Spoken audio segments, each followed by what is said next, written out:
Hello everyone. We are very happy you could join us today for the live session. I'm Joanna and I'm a Marketing and Sales Associate at Ontotext and leading the company webinars. Today, Atanas Kyriakov, founder and CEO of Ontotext, is going to present two main subjects. The first one is cognitive graph analytics and how this can be done on top of GraphDB, and the second one is company data. To put in other words, Atanas will show you how one can integrate diverse datasets in a knowledge graph and derive insights from it.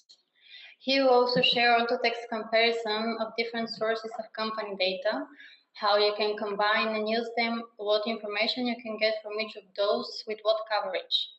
Before we begin, let me mention a few housekeeping items. All attendees are going to be on mute by default to avoid background noises. You're welcome to ask questions during the demonstration, and at the end of the webinar, Atanas will devote time to answer them.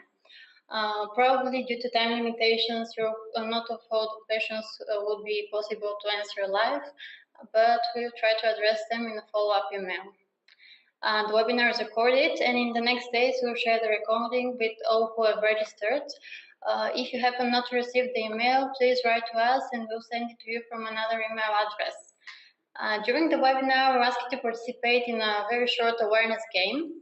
We'll read and post the questions in the chat, and all you need to do is type your short answers there and we'll discuss them afterwards. And last but not least, thank you for participating today.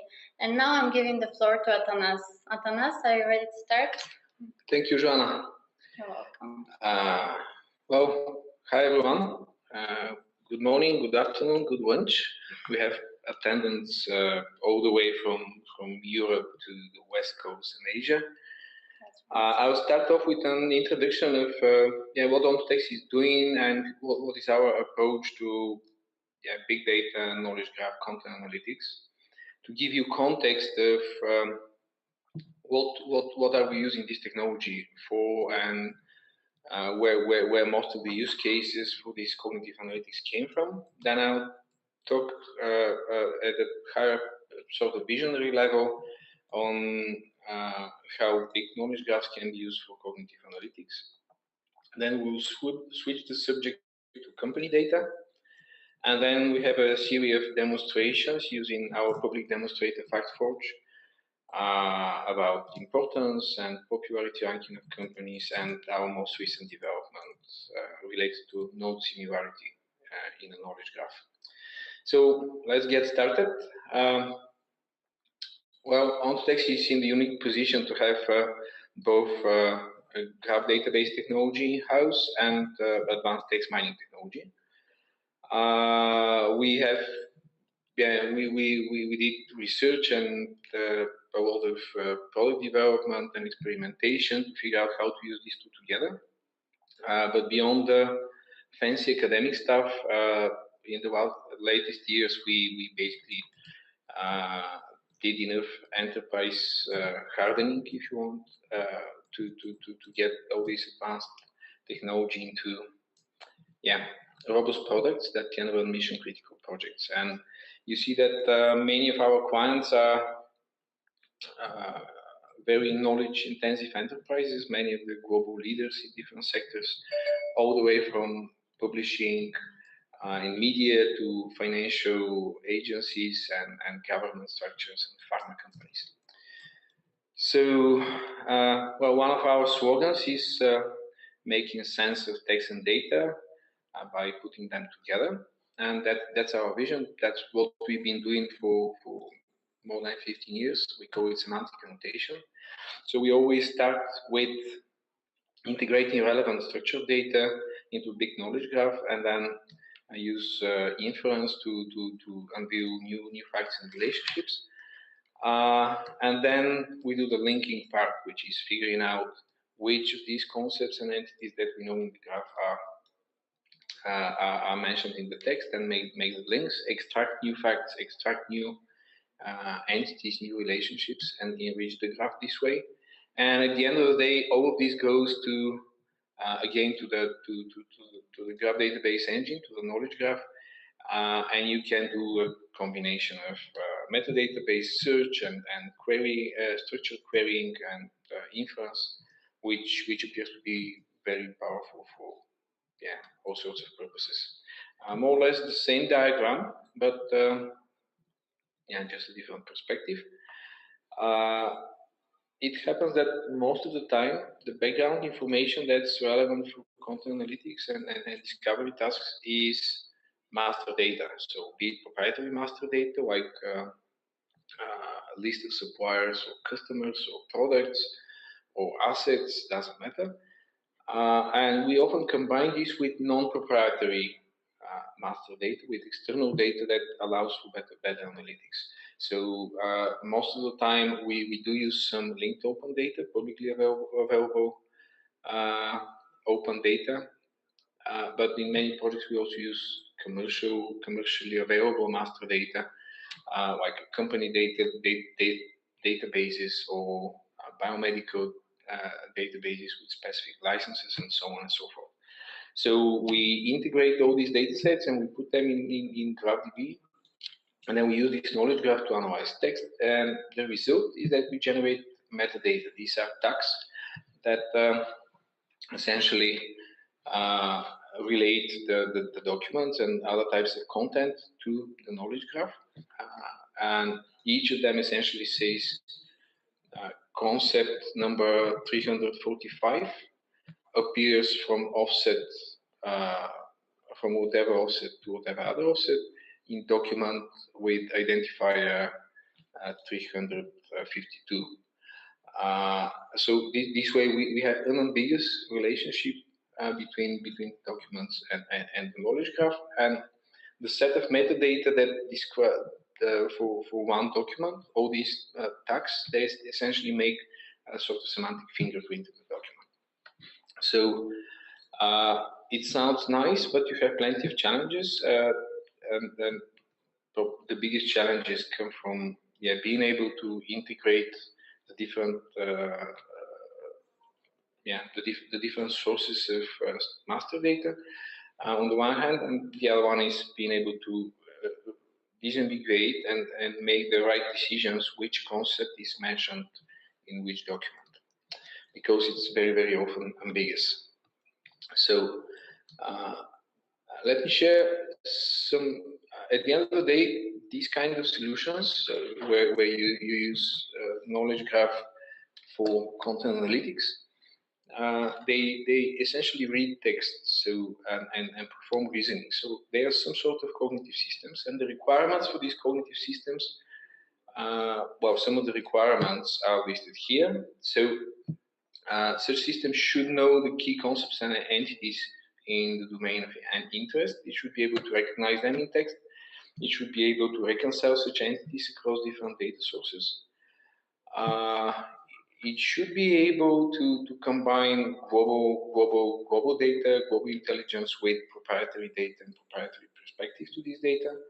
And last but not least, it should be able to learn and evolve and get better over time without a cognitive expert being involved in this evolution all the time. So part of at a higher level, our belief is that adequate business decisions require global information. To give you an example, imagine that you're trying to predict the scores of football games. And then it doesn't matter how big number of scores you have and how complex number crunching you can perform with them. Your capability to predict the scores of this evening's football game will be limited if you don't have external information that, a specific player has a problem, and then there are some penalties, and then there are some disputes between the coach and some other player. These are all things that come from the external world. This is general public information that has impact on what the result of the football match today will be. And it's very similar if you try to make to get insights and use analytics for business purposes. There is plenty of public information that's outside the enterprise that should be taken into account. Another important belief that we have in this space is that developing a comprehensive cognitive system from scratch for each separate enterprise is not practical. It can't work. It is not efficient. And I can give you an analogy with how we grow human intelligence. So how we educate kids and how we educate students to become good experts for a specific job. You don't get a kid to educate it with the sole purpose of being good employee for corporate X, right? You send the kid to a general school where he gets all sorts of general knowledge about the world and then special knowledge in the university and so on and so forth. And then this kind of intelligence and this kind of cognitive skills that the kid has acquired are getting tuned for the needs of a specific enterprise only after you hire this person and then you say, look, we use these terms and we care about these facts and this is the way we look at the world and this is, by the way, the specific information that we deal with, which is proprietary.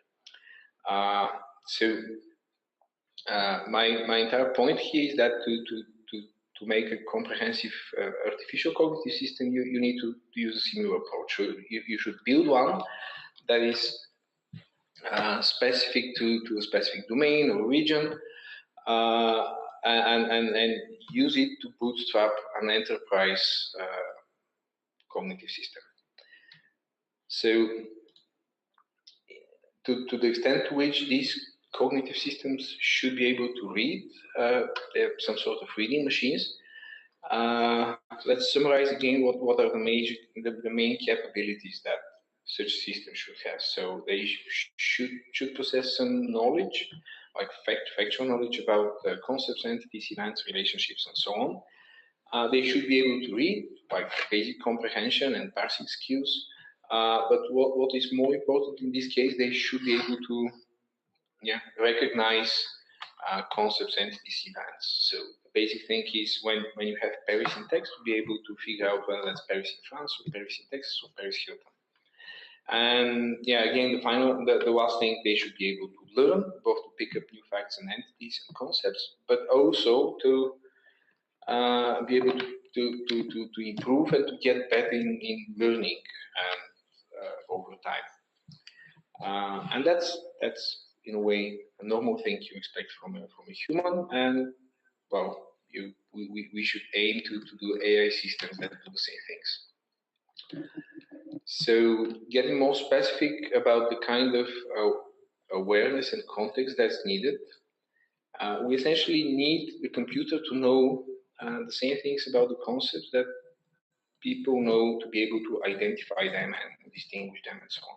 And that's a combination of several things, like it should know what are the differentiating features of an object, what are other similar objects, how important is a given entity, or how popular it is, because that's the kind of knowledge that people use when they write text, read text, and what's even more important, people use it when they write text. So if in a business news someone writes 3M without any further qualification, a typical reader will pick up that that's the public company 3M, that's in the chemistry and related businesses and so on, and no one will make the mistake to say, that's probably one of these 500 companies in Asia that have the same 3M in their name, right?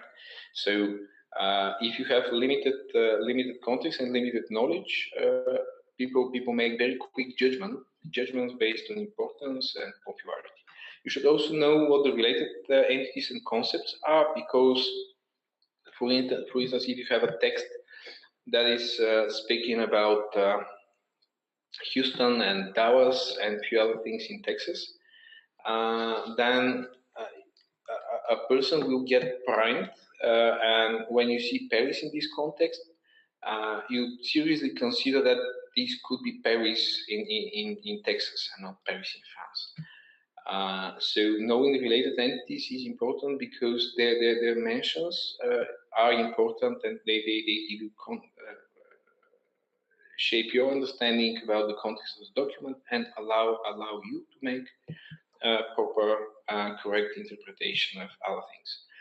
And co-occurrence, of course, is also important. I can give you a trivial example of if I mention Monica Lewinsky, you would immediately get a few other people and a few other events in mind, just based on the fact that you have most often heard about this lady in this context. So all these things combined is what we call awareness. The kind of knowledge that people have when they say I'm aware of something. And to get there, you need some sort of critical mass. I like reading Malcolm Gladwell quite a lot, and he has this theory that to become an expert in something, you got to invest 10,000 hours when you're young to become a world level expert, in violin or hockey or rugby, whatever. And something similar holds to this kind of cognitive systems that we're building. And based on our experience in building such systems in different domains, it feels like you in most of these domains to match to be certain that you cover what people expect from people, you should know at least a few tens of millions concepts or even 100 million concepts and entities in the domain. You should know roughly a billion facts about them, and you should have read or have seen one way or another about 1 million news articles or other documents in this domain, which gives you all these knowledge and context like co-occurrence and popularity, which you can only pick up for the big amount of entities if you have sufficiently big corpus of texts that are talking about this domain and these entities. So that's kind of the knowledge graph and the skills that you need to develop in such a system to get to the level of junior expert that you hire in your company, knowing that, well, this guy has a background in life science.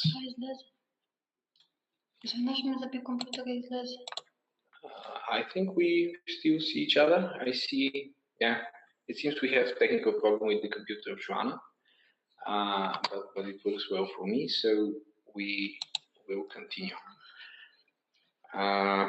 Okay, so it's probably getting a bit too abstract and theoretical, so it's time to play a small game. So I'll ask you a few questions, and please provide the first answers that come to your mind. So what are the most important airports near London? So just type a few in the chat as Joanna was asking you. I'll just open here to see what happens.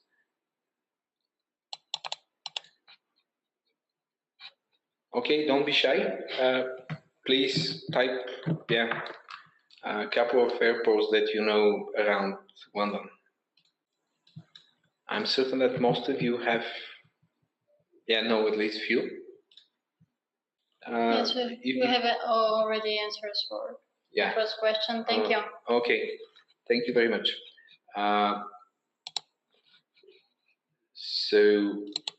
Okay, the second question. Just a second. The second question is, which are the most popular banks in US? So which are those banks that come to your mind, which are based in US?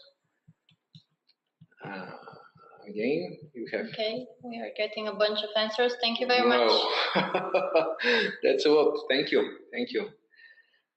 We are getting up to speed. Third question. companies similar to Google. Don't ask me what it means to be similar to Google. Just give me your first thoughts.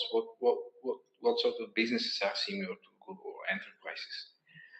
What is that you're thinking of? Okay, very nice answers. Wow, that's a lot. And then the final one. Which are the people that you see most often together with IBM in the news? What comes to your mind?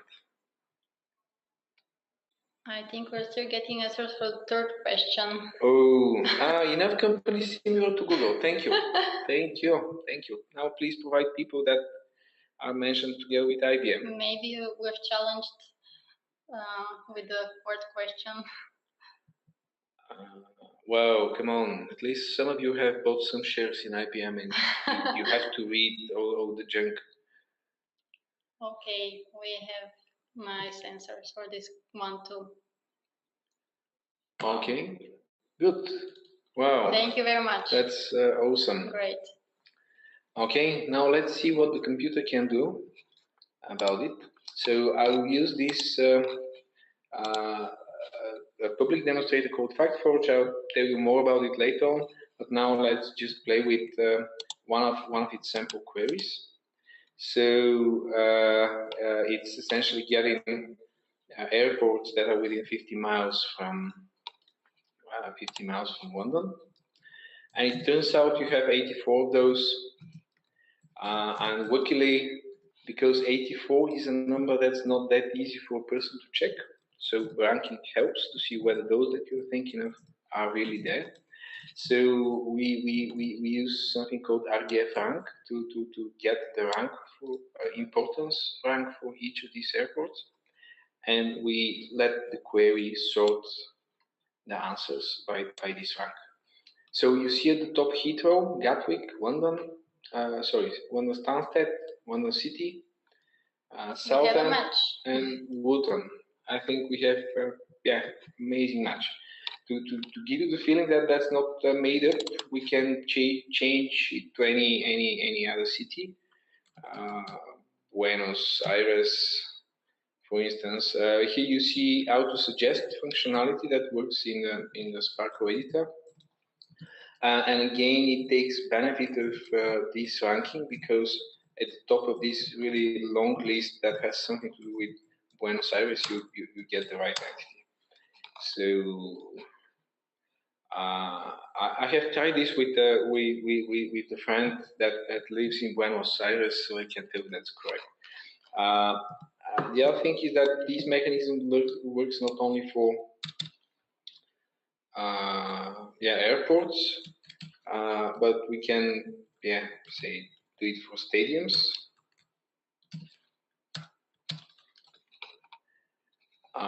And you easily see the most popular stadiums in London. So that's the quick demonstration and part of the game about importance. The second question was about popular banks in US. So I'll go to our rank demonstrator. I'll talk about it later. Now I'll just use it. So we can select an industry sector, a subsector, a country, and then just generate a listing of the most popular entities from this sector in this country. So we see. I see a match as well. We see a good match. Well, it always. World Bank is a bit unexpected, but that's what happens if you work with a big database that knows too many things. The reason for World Bank to appear here is that the formal criteria is that it should be a bank and it should be headquartered in the United States, and so it is. Yeah, I think the most common answer is Bank of America. Actually, Goldman Sachs, at least in these news feeds that we use. Yes, we have a lot of JP Morgan, and also we have a World Bank. Nice amount of answers. Yeah. Wow, good. So to give you another example of this, we can do this in the automotive industry. to check how the global auto makers rank in terms of popularity. You should take into account that those are mostly international. That's why I didn't limit it by country, because in fact more than 90% of the production of automobiles is handled by more or less global conglomerates. And having Porsche at the top feels a bit strange if you're not from this industry. But then all the others make sense because General Motors, Toyota, BMW, Renault, Ford, Renault, Nissan, Ford, Daimler, Honda, it all makes sense. And now let's see what is the story with Porsche. Porsche, it appears in blue because these are indirect mentions of subsidiaries. So we can click on Porsche SE. This is the holding structure that actually controls Volkswagen Group. And we can see which are the subsidiaries that contribute to this popularity and of the consolidated popularity of Porsche SE Automobile Holding. That's Volkswagen, Audi, Porsche, Lamborghini, Bentley, and so on. Skoda, Ducati. Many of you are driving bikes, I assume. So that's the way it works. So let's continue with the game. The third question was what companies similar to Google. Should I read some of the answers?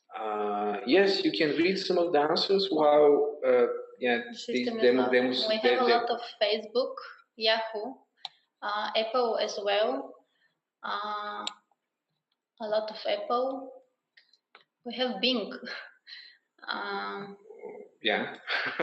Baidu. Microsoft also, Amazon, a lot of Yahoo and Facebook. Okay, we great. Yeah, we have two ways of doing this. One way would be to do it by complex graph analytics. Another way is to use voice recognition and to listen what you're. I'm kidding. We don't want to fake it this way. Well, you see that based on the information that we have about the Google in the knowledge graph, we automatically derive this list of like Facebook, Apple, Microsoft, Yahoo, Amazon, and others. And now the final question in this game was we've been using. I will use this another demonstrator called Now News on the Web. So we can search for IBM. You see that the right IBM appears at the top. You can choose it and you immediately see sort of faceted search that tells you which are the most popular people, organizations, locations that appear together with IBM in news. And Donald Trump appears on the top, but that's sort of expected. I have a can with Sardinia at home, and I'm just a little bit afraid to open it because it can jump out from up there also. But then if you filter out those entities that are too popular, which can be done automatically, we just don't do it in this demonstrator. You see Ginny Rometty, that's the CEO of IBM. You see Warren Buffett, who's one of the most famous investors in IBM and one of the most vocal investors in IBM in the last year. So let's stop here because I have plenty of other things. Okay, I can't resist to show you the story with Monica Lewinsky. I should remove IBM. And you expectedly see Bill Clinton up there at the top. If you don't believe that Monica Lewinsky is mentioned together with Trump, I can show you she is. So let's check one of these news that come as an answer.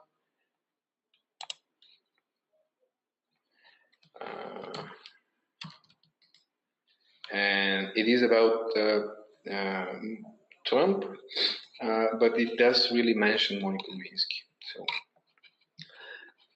okay, let's go back to the presentation. So you saw the answers to these 4 questions. I tried to convince you that you can get plenty of other answers. So that's just a popular example. And my message here is that we have a knowledge model that can already answer many of these questions better than you, or at least as good as you. There will never be 100% agreement, but there is also no 100% agreement between all the 100 people that are on this webinar. So that's sort of normal. Quite a lot of this intelligence is already available in our products. And what's important to emphasize here is that to be able to do this kind of intelligence, you need knowledge models, domain knowledge models that include a knowledge graph with lots of facts and entities and concepts, and then you have to tune your text mining pipelines to work with it and add further analytics on top of it. And we have 2 such models. One of them is the one that I'm demonstrating on top of with the business knowledge and news-related stuff. And the other one, the other vertical we're active in is life sciences and healthcare. So enough about cognitive analytics. Let's jump into a more specific, less sexy domain, but something that many of you need in your business. Company data. A couple of years ago, we coined an abbreviation PO data, and that's the abbreviation for data about people, organizations, and locations. That's the most common type of master data and reference data across many organizations. Essentially, the availability of such data at the global scale grows very, very quickly. You have geonames, that is quite exhaustive information about locations and very good quality also.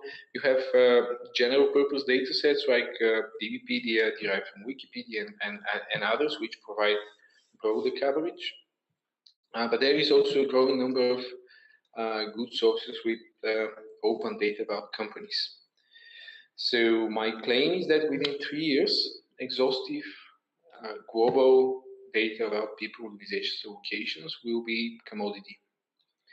And that it will be widely used for advanced BI, for advanced business analytics and decision making.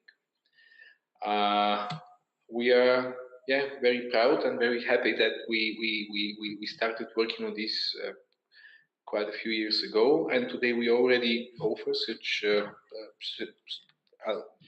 content analytics and data analytics solutions that do use global non-proprietary PO data and add value for specific businesses all the way from pharma company to company like Standard & Poor's and so on. So there are different types of company databases, and I'll share some of our insights on what these data sets are good for. Up at the top, there are really big, exhaustive global databases like Dun & Bradstreet, Bureau van Dijk, FactSet. These databases, each of those contains something in the range of 250 million legal entities. And well, it's essentially information consolidated across from trade registers and company databases all across the world, and very heavily cleaned up, curated, and so on and so forth. Then there are also what we call rich company databases, which cover the biggest and most important 5 to 10 million legal entities on Earth. They have the coverage is not that big and exhaustive, but on the other hand, they tend to be richer and to contain more information and deeper information about this small number of entities.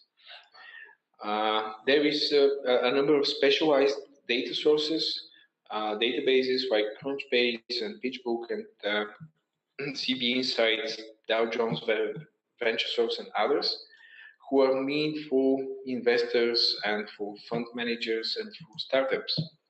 And the obvious examples here are Crunchbase, PitchBook, and all these guys. So their size, they're usually a few hundreds of thousands of entities. And they have specific information that you wouldn't see in other sources quite often, but we will come to this. Now, going to open data, the remaining 4 categories.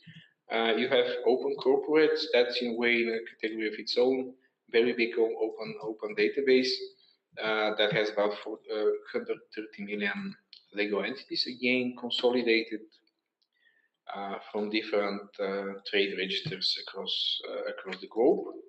You have sources which are official sources like the Global Legal Entity Identifier, the database, and EU BRIS system that provide free data that is again consolidated by some formal means and verified through trade registers or similar procedures. You have encyclopedic sources which, beside other things, contain information about companies and organizations. TBPD is an obvious example, and Wikidata. And the number of entities that, legal entities, organizations, companies that you can see there is typically between a few 100,000 and up to 1 million or 1.2 million entities you can find in Wikidata, for example. Last, you have some all sorts of leaks and results from journalist investigations like Panama Papers and Trump World data, which are very specific on some subject and contain anywhere between a few thousand and a few 100,000 entities. These different data sets, they are good for different purposes. For instance, in some of them you have better quality information about locations like city, region, state, country. In others, it's less detailed and less normalized. The different data sources have, some of them have industry classifications, some of them don't, and also there is quite a lot of variation of what kind of industry classifications you can see there.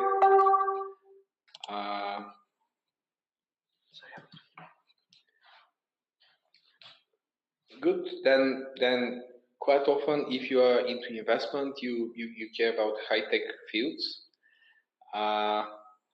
like the fact that a specific company works in finance. It matters whether it does algorithms for cryptocurrency or not, or similar questions, or if it uses if it develops some sort of AI technology, whether it's AI with applications in life sciences or not, and so on. Some of these data sets do have information about funding rounds and investments. Others don't, and so on. So you can see that there is quite a broad variation. I don't have the time to discuss the entire table with you. But if you have specific questions or if you need consulting, you can always give us a call. We participate in a number of projects where we deal with this kind of information. One of them is a European project called EU Business Graph, where we work together with our colleagues from open corporates, few universities, few data providers like Spazio Data in Italy and a Norwegian data provider to integrate this kind of information across Europe. But that's an interesting example of the level of overlap of investment-related and funding-related data sources. So if you see the level of overlap between Capital IQ, Crunchbase, CB Insights, Dow Jones Venture Source, and a few others. You see that Capital IQ is by far the biggest of those. They have like 5.5 million companies. And it does have, most of the companies from Crunchbase, that is this circle, the second biggest circle over there, they also appear in Capital IQ. But if you do a bit of analysis of which are these companies that do not appear in Capital IQ but exist in Crunchbase, you figure out that these are early stage startups with 0 or 1 investment round, which are still not, which still haven't reached the level of importance to get described in Capital IQ, but you have plenty of those in Crunchbase. So you can if you can put multiple databases like this in a single knowledge graph, you can slice and dice and then analyze the distribution of companies in each of these sources by high-tech areas or by industries or by amount of funding and so on and so forth. That's an example of what we can get from a system like this for Ontotext. So you see that we have consolidated pieces of information from different sources. So that's our identifier in Capital IQ. Well, that's this big number. Identifier is our number in Crunchbase. Then you can see our name, how our name varies across different sources and so on and so forth. It's even more entertaining when you see how the different databases classify a company like ours. So you can see that according to Capital IQ, we are in technology, media, and telecommunications sector, while Crunchbase classifies us as application software. Dow Jones Venture Source believes that we do business services and so on and so forth. So you see that we managed to put all the information from different sources in a single knowledge graph. And quite often you should do some further processing to see what part of this data is more reliable than other, from which source you prefer to get it, and some further processing. But the first step is to be able to put it together, and that's what we did. And I wanted to talk briefly about how we do entity matching. So how we integrate information about one and the same real-world entity, how we match the identifiers that are used in the different databases. This is a very well-known problem. Historically, people used record linking to refer to this problem. I tend to call it identity resolution or entity resolution. Now it becomes more often referred to as entity matching. The name doesn't matter. The problem is the same, and it's vast because that's probably the biggest issue of integrating data across different silos. So the challenges are, the obvious one, having different schemata across the different data sets, then name variations, different classifications and codes, lack of unique identifiers. Quite often people think, why don't we use the ticker symbol to match data across different data sets? Well, ticker symbols are almost unique, but they're not really unique. So if you release, if one company gets delisted and it's a popular symbol, they'll give it to another company. So don't count too much on this. And there are also technology challenges. So in this kind of task, brute force just doesn't work. So you cannot iterate how and calculate scores of 1 million companies against 5 million companies that appear in a different source, because the number of combinations that you have to check is 1 million by 5 million. That is how much? 5 trillion, which is a big number. Not as big as somebody's military budget, but it's still a very big number. So you need some sort of pre-selection mechanism that can select those companies in the other source that are likely candidates for match with this one. And finding such pre-selection mechanism for this kind of data is not trivial. So our methodology to deal with this is Yeah, we start by loading all these data sets in a single knowledge graph, and this is the step where we do the schema mapping. So we essentially map all the fields from all the data sets to one and the same classes and properties in a unified ontology, and we, in this process, artifact this data. We map the industry classifications across different sources. We map all the locations from all the sources to geonames. That's wonderful source of location data, because you have all the nesting of the geographic features very well encoded and clean. And then one of the more interesting parts is how we do the pre-selection. Okay, we just use search. We use full text search for names and descriptions. And if you use GraphDB, you can use GraphDB's connectors for Lucene, Elasticsearch, and so on to perform this step. And that's what we do. Of course, if you want to do anything meaningful in this space for this kind of task, you need to develop some sort of golden standard and see how your matching performs against such standard. That should have positive and negative examples. That's everyone who deals with data science and machine learning knows what we're talking about. And yeah, of course, you should calculate matching scores based on some combination of criteria, some of them structured, some of them not. So the results of such project, one such project that we did recently is that we've been able to match 5 big company data sets with global data about companies in a matter of a couple of months. At the end, we have a fully automated procedure that you can run repeatedly as often as you want to when you get updates and so on. And it takes just a few hours to compute all the matches. Well, more than 90% of it is just Sparkle queries and full text search using GraphDB's full text search connections. And before you get into either very labor-intensive tasks or cognitive magic, what we can get with this kind of approach is like 85% F-score, a combination of precision and recall. And to go beyond this, you should either do a massive amount of manual work and fine-tuning of the weights of the different criteria. Either you should use some sort of cognitive magic. You should get into account importance, similarity. You should do